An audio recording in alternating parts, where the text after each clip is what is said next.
Dans un petit village africain, une jeune femme nommée Amina découvre un secret déchirant caché par sa mère, Fatou, depuis des décennies. Ce secret bouleverse leur famille et pousse Amina à faire face à un choix qui changera à jamais son avenir.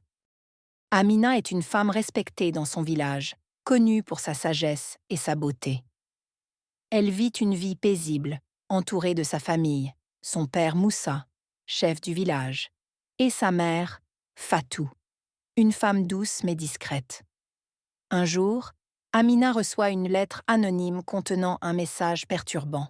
« Ton père n'est pas celui que tu crois. Cherche la vérité dans les yeux de ta mère. » Troublée, elle se rend immédiatement chez sa mère. Fatou, d'abord surprise, essaie de détourner la conversation. Ces lettres sont souvent écrites par des jaloux. Ils ne veulent que semer le trouble dans notre famille. Mais l'attitude nerveuse de Fatou pousse Amina à insister. Le doute commence à germer dans l'esprit d'Amina, et elle se demande si sa mère cache quelque chose d'important. Obsédée par la lettre, Amina se met à chercher des réponses dans la maison familiale. Elle fouille des endroits qu'elle n'avait jamais explorés auparavant, et finit par découvrir un vieux coffre poussiéreux caché sous le lit de sa mère. Elle hésite avant de l'ouvrir, mais sa curiosité est plus forte. À l'intérieur, elle trouve une vieille photo de sa mère jeune, rayonnante, aux côtés d'un homme qu'elle ne reconnaît pas. Un détail attire son attention. Sa mère tient la main de cet homme avec tendresse. Au fond du coffre, elle trouve une lettre d'amour écrite dans une écriture élégante. « Fatou, notre amour est éternel, même si le monde s'oppose à nous. Un jour, je te retrouverai, toi et l'enfant que tu portes. » Amina est choquée. L'enfant dont parle la lettre est elle? Son esprit tourbillonne. Pourquoi sa mère n'a-t-elle jamais parlé de cet homme? Qui est-il? Amina confronte sa mère avec la photo et la lettre. Cette fois, Fatou ne peut plus esquiver. Après un long silence, elle avoue enfin la vérité. Avant ton père Moussa, il y avait Demba. Il était tout pour moi. Mais mes parents ne l'ont jamais accepté.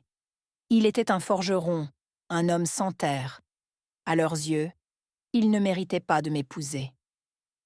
Fatou raconte comment elle a été contrainte de quitter Demba pour épouser Moussa, un homme puissant choisi par ses parents pour assurer une alliance entre les familles.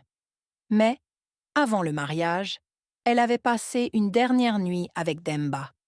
Et c'est cette nuit-là qu'elle est tombée enceinte. J'ai dû mentir à Moussa pour protéger cet enfant, pour te protéger. Mais il t'a toujours aimé comme sa propre fille. Les mots de sa mère frappent Amina comme un coup de tonnerre. Elle se sent trahie, non seulement par sa mère, mais aussi par toute une vie de mensonges. Malgré sa colère, Amina ressent le besoin de rencontrer cet homme qui pourrait être son vrai père. À l'aide des indices laissés dans la lettre, elle se rend dans un village voisin où elle trouve Demba, un vieil homme au regard triste mais bienveillant. Demba, émotionné. « Tu es son portrait craché.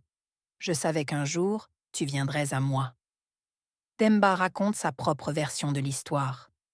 Il n'a jamais cessé d'aimer Fatou, mais il savait qu'il ne pouvait pas rivaliser avec Moussa. Il a passé sa vie dans la solitude, fabriquant des outils et des bijoux pour survivre. La rencontre est intense, mais Amina se sent tiraillée. Peut-elle appeler cet homme papa alors qu'il n'a jamais été là pour elle? Et qu'en est-il de Moussa, qui l'a élevée avec amour et dévouement? De retour chez elle, Amina décide de ne pas garder ce secret pour elle seule. Elle réunit sa famille, sa mère Fatou, son père Moussa et ses frères, pour tout révéler. Moussa reste silencieux pendant qu'elle raconte son voyage et sa rencontre avec Demba. Après un long silence, Moussa prend enfin la parole. « Je savais, Fatou. Je savais que tu portais l'enfant d'un autre homme lorsque nous nous sommes mariés. Mais je t'aimais et j'ai accepté cet enfant comme le mien. » Ces mots bouleversent toute la famille. Amina réalise que Moussa a toujours été un père exemplaire, malgré le poids de ce secret. Demba, de son côté, reconnaît qu'il ne peut pas réclamer le rôle de père après toutes ces années, mais il espère pouvoir construire une relation avec Amina.